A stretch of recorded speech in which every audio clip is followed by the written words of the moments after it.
Contents at Macworld. We spend a lot of time wondering about the next generation of Apple devices. If you share our curiosity, take a look at our iPhone 11, iPad mini 5 and Apple Car Rumor articles, and our What Will Apple Do in 2018 story.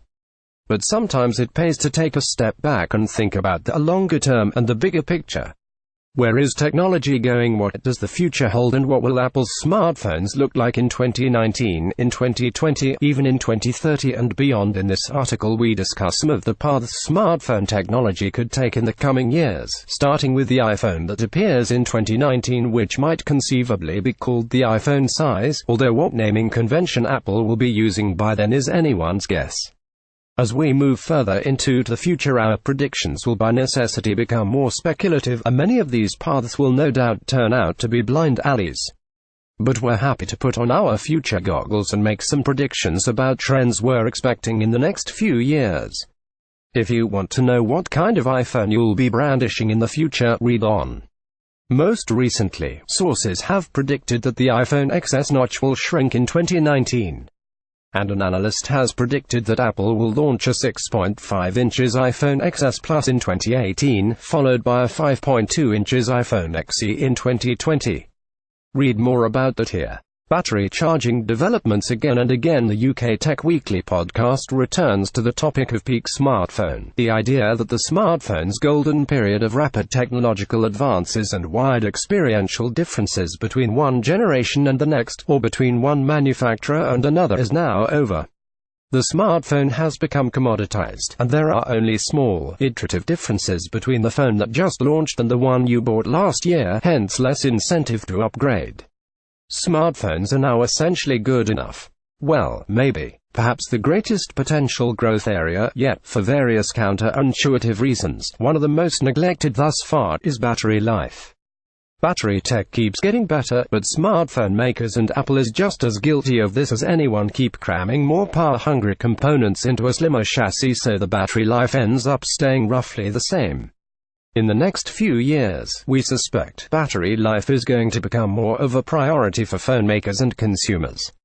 Partly this is because phones are now about as slim and fast as anyone could ever want, but partly it's because some cool battery tech developments are starting to come within the reach of mobile consumer budgets. Below we look at some of the new technologies coming to batteries and charging. Read more. How to improve iPhone battery life. Lithium-air batteries. The capacity and efficiency of batteries is sure to increase over the next few years, and may do so dramatically if lithium-oxygen cells, also known as lithium-air, become a reality. As a Nature study you'll need to pay to read. The full article explains, Li-2 batteries offer theoretically far higher lifetimes than the lithium-ion equivalents currently favored in mobile devices, maybe as much as 5 times as much, although technological issues remain. But we're still thinking in terms of conventional battery principles, batteries that need to be charged up from a main supply, and then run down, and then need to be charged up again. Motion charging. A different approach is offered by technologies such as motion charging, a principle that has been used in numerous watches going back many years and was reportedly considered by Apple when putting together the first Apple Watch. It uses kinetic energy from your own movements to charge up a battery cell. The traditional model would be for a wristwatch to harness the power of your arm swinging back and forth throughout the day, but similar methods have been used by wearable phone chargers that generate sufficient power in this way to give an extra hour of life to the average phone from a mere 5,000 steps. Okay, so the tech needs improvement to achieve mass market acceptance, and it would be better still if technology of this kind could be integrated into the body of the phone itself. It's also vital for it to be able to collect a worthwhile amount of power from the smaller scale movements experienced by a phone in a pocket to handbag rather than on the end of an arm. But it's an appealingly sustainable way of collecting some of that energy you're otherwise wasting on things like moving from one place to another and getting fit. Solar. A similar technology category that seems likely in the foreseeable future to supplement rather than supplant traditional battery charging methods is solar power. Sun Partner Technologies has developed a lightweight skin case that wraps around a mobile device and collects energy from light that falls on it. This is designed to work with both indoor and natural light, but is obviously better with the latter in the right circumstances. The tech could add some 10 to 15% to battery life. Apple, of course, has been committing itself to a greener approach for some time now, and a patent awarded in 2015 demonstrates this strategy in action. The patent suggests that Apple is planning to build solar cells underneath the touchscreen on smartphones in future. The panel would recharge during the day and you wouldn't need to plug your phone into the socket anymore. Good for the planet, convenient for us. Solar clothing, so much for solar cells on your phone itself. But that's a relatively small area for collecting energy. What about the clothed surface area on your body? University researchers have developed smart fibers that can be used to create clothing that collects and stores solar energy throughout the day, then recharge portable devices that are running low on power. The fibers contain a dye-sensitized solar cell and a fiber supercapacitor, and can be cut and tailored without disrupting the operation of the energy collection process. Energy harvesting is significant, said Paul Weiss, editor-in-chief of ACS Nano, to Mashable. Will clothing be a significant contributor to the power we acquire and use? We do not know yet. But as a field, we are exploring these ideas in addition to addressing the question of how energy harvesting might work.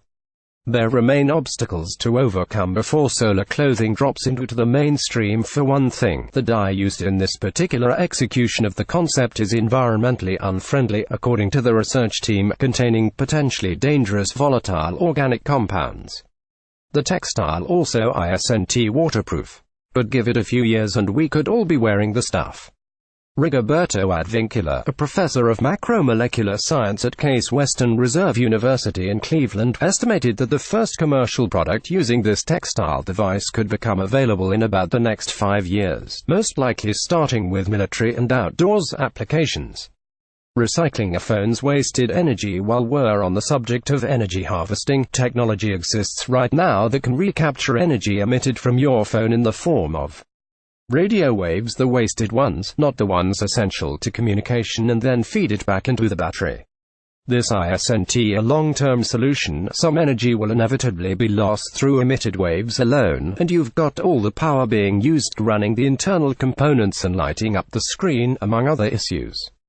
But it means your battery runs down slower, 25 to 30%, the makers say.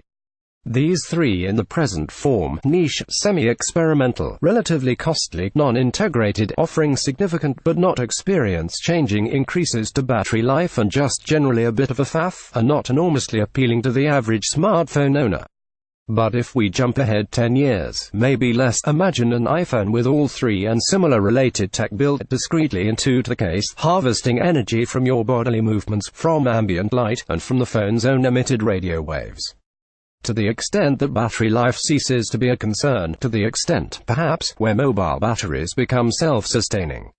What a thought! We are indebted for the help we gained when writing the above Thoughts to Technology Review's helpful summary of the future of battery technology. Self-healing battery tech. We're seeing lots of exciting breakthroughs in the field of battery technology. Most relate to more efficient and environmentally friendly ways of charging a battery. One of the weirdest focuses on another aspect entirely: mending a battery cell after it gets broken. Researchers at the University of California, led by May Bandodka, have created working examples of batteries containing magnetized particles that pull themselves back together after being snapped into two pieces as a form of makeshift self-healing.